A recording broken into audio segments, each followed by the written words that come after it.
G'day guys and gal, we all have bad days. Sometimes your wife leaves you on your birthday, sometimes you stub your toe so hard that it breaks the bone, and sometimes you shit blood. These are just things that tend to happen to us, and it definitely puts us in a bit of a subpar mood. The Primarchs are supposed to be supremely intelligent with outstanding willpower, so it really shows the power of having a terrible day when one or two really bad ones can make demigods willing to give away their souls to the forces of hell. To be fair, if a demon god told me to join them and I'd never shit blood again, I'd probably think about it as well. Keeping in trend with some Primarch videos I've done lately, because Primarch videos get a ton of views, we'll be looking at the reason or reasons why each Traitor Primarch gave the Big E the middle finger and then they went off to party with chaos. Some falls were really stupid, some falls were kinda justified, but still kinda stupid, and some arguably never fell at all. Let's get into it. Pretty much all of the Traitor Primarchs had petty or just straight up ridiculous motivations to do what they did.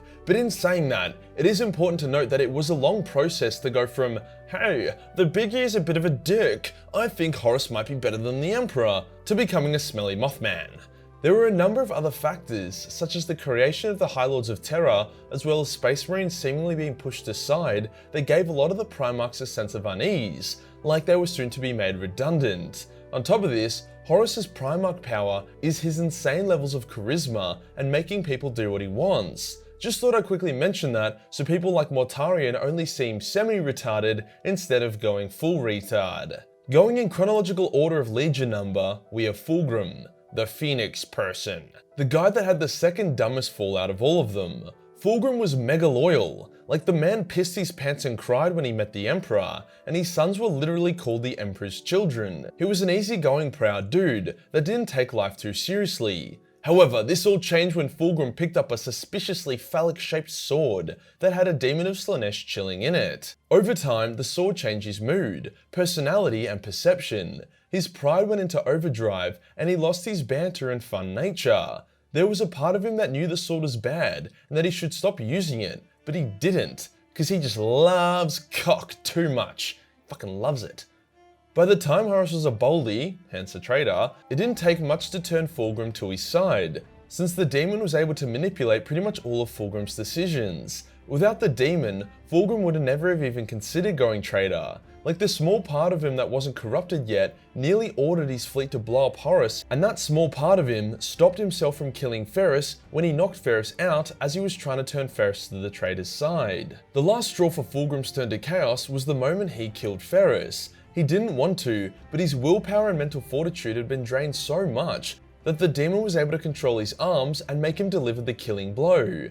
At that moment, Fulgrim's despair was so great and his regret was so overwhelming that the demon took full control of his body. Now that would have been an interesting character, a possessed Fulgrim in charge with the loyalist, regretful Fulgrim inside him, trying to retake control while subtly manipulating the demon like the demon did to him. Instead, we got a Fulgrim who was quickly able and easily retake control of his body and then be like, you know what? While I was possessed, I was able to reflect on my life and my decisions. I know I regretted everything when I killed Ferrus, but I'm a changed man. Drugs and rape are hectic, whoop whoop. I think whoever was in charge of Fulgrim's character development arc is missing a few chromosomes. The creation of the perfect loyalist Fulgrim clone was really exciting, especially since the clone had the same memories as the original Fulgrim, but without the penis sword. Hence he was uncorrupted, meaning that the sword was the main thing that brought Fulgrim to his knees. The next traitor on this list is Perturabo, who is the solar opposite to Fulgrim. There's even a funny scene where the Iron Warriors form up to greet the Emperor's children, only to be disgusted by the children's new fucking weird armor and complete lack of formation and discipline. Perty even bashes Fulgrim's face in for being such a prissy douchebag. Unlike the other traitor Primarchs, Perty's fall and character arc was kinda justified. Perty was mistreated. He and his legion were sent to the most grueling and vicious war zones. Siege warfare, attrition, and ruthless violence became Perty's bread and butter. The reality is that Perty wanted to create, not destroy. He was jealous of Rogel Dawn and the Emperor's love for him. As a result of this jealousy, Perty was super hard on himself and his legion. He would cull his own sons, and when Olympia, his home planet, rose up against the Imperium, Perty was so embarrassed that he destroyed his own home planet. Perty, realizing that wasn't a good idea, freaked the fuck out. He thought that the Emperor would never forgive him, even though the Emperor's blown up like 1,000 planets and probably wouldn't give a fuck. It just goes to show how out of touch Perty was with the Big E. Horus came to Perty and was like, bro, fuck Rogel Dawn, you're a way better builder than him. Also, fuck Olympia, who cares? I'll forgive you for destroying it. And Perty was like, really? You think I'm better than Rogel Dawn? And Horus says softly, I know you are better than Rogel. Hence Perty joined the traitors. As the heresy would go on, Perty would come to regret this decision. All the other traitor Primarchs got more cooked and demonic, and it was just Perty holding them together by the end. The dude even said, fuck this, I'm out, and abandoned the Siege of Terror because he realized all of his allies were fucking useless and not worth his help. Next on this list is Space Batman, but only the bat and the justice part. Absolutely no similarities beyond that. Conrad Curse. Curse was already renegade by the time the heresy started. His lack of sanity combined with his extremely violent and disturbing methods had resulted in him being confronted by Rogel Dawn. Rogel told Curse to stop being an angsty emo bitch, which caused Curse to have an angsty emo bitch episode and nearly kill Rogel. Curse was in prison, but then he escaped. His first order of business once he escaped was to blow up his own home planet, as he was disgusted that without his influence, they had resorted back to a life of crime. Wow! Who knew that squashing crime, not through eliminating poverty, increasing education, or funding law enforcement, but through having a terrifying murderous sadist as a king, was not a sustainable way to stop people breaking the law, especially when said murderous sadist king left the planet. Now, despite all this, Conrad was not explicitly a traitor yet. He was just, on holiday, and people should just, leave him alone for a bit. Well, they probably should have expected him to go traitor, as it only took a brief phone call from Horus being like, yo, you're already fucked and Dad wants to kill ya. May as well join me, to tip him over. As a note, Conrad hated chaos, and the Night Lords remained relatively free of its influence. They're still super evil, but their situation was less about joining hell and more about having no real other options. Next up, we have the angry Angron, who was in a pretty similar boat to Curse. Angron had nails in his fucking brain, which made him quite impulsive in his decisions. Any world that Angron and his world eaters attacked would be left an empty husk littered with corpses. It got so bad that the Emperor sent Lehman and the Space Wolves to bring Angron to Terra to chill him out for a bit. This resulted in a violent battle between the Space Wolves and the World Eaters, in which quite a few Astartes died. So yeah, Angron was deep in the shit books. When Horus came to Angron with his little offer to join his boy band, Angron was like, fuck it, why not? After all, Horus was one of the few people Angron liked, and with the promise of epic battle and slaughter, it was an offer that Angron wasn't going to refuse. Now, for Morty, the pettiest motherfucker around.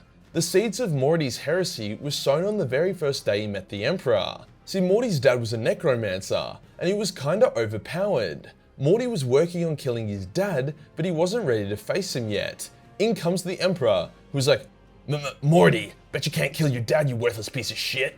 And Morty was like, oh jeez, oh, you know what? Fuck it, I can kill him. Hence Morty climbed up to where his necro daddy was, and lo and behold, he could not kill him. As Morty's necro daddy gloated and prepared to finish off Morty, the Big E comes in and he one-shots Morty's necro daddy and saves Morty. Now Morty considers this a kill steal. I don't know what kind of games Morty been playing, but you actually have to be about to comfortably kill someone for it to be considered a kill steal. Morty saw himself as the hero of his own story, with his necro daddy being the final boss fight, and he blew it. He couldn't finish the final quest, and he was salty when the Big E, who was a way higher level than him, did. This shouldn't have been enough to turn him traitor though. His fall was actually very unexpected, even by Malcador and the Big E. After all, Morty hated Psykers with a passion, and the Big E outlawed Psykers, whilst Horus employed the use of warp and demons. The reality is that Morty was bitter, and Horus was able to charm him to his side. Horus also lied to him, like, a lot, about his vision of the galaxy and the role Psykers had to play. By the time Morty figured out that joining Horus was a really shitty idea, he was too far in. He even tried to team up with the Khan to form a new faction, but the Khan told him to eat a dick. Morty then went full hypocrite mode and embraced his psycho powers. Then Typhus tricked Morty and the Death Guard into Nurgle's realm, where they got turbo fucked by disease. Morty had to embrace Nurgle and sell his soul in order to save himself and his sons, which he did, and voila, Smelly Mothman. Although it's not a huge shocker that the ugly Grim Reaper looking motherfucker would join Chaos, his motivations were fucking terrible and it makes him really unlikable. Next up is Big Red. How did Magnus fall? Well, Magnus was probably the least willing out of all the traitors, but Titsnitch had a huge hard-on for Magnus very early on. When Magnus, through Warp Spaghetti, discovered Horus had gone traitor, he desperately tried to warn the Emperor, and he accidentally broke the Emperor's psychic wards and ruined everything. The Emperor sent Lehman to go get Magnus so that Magnus could help the Emperor fix his fuck-up, but also so that the Emperor could smack his red ass.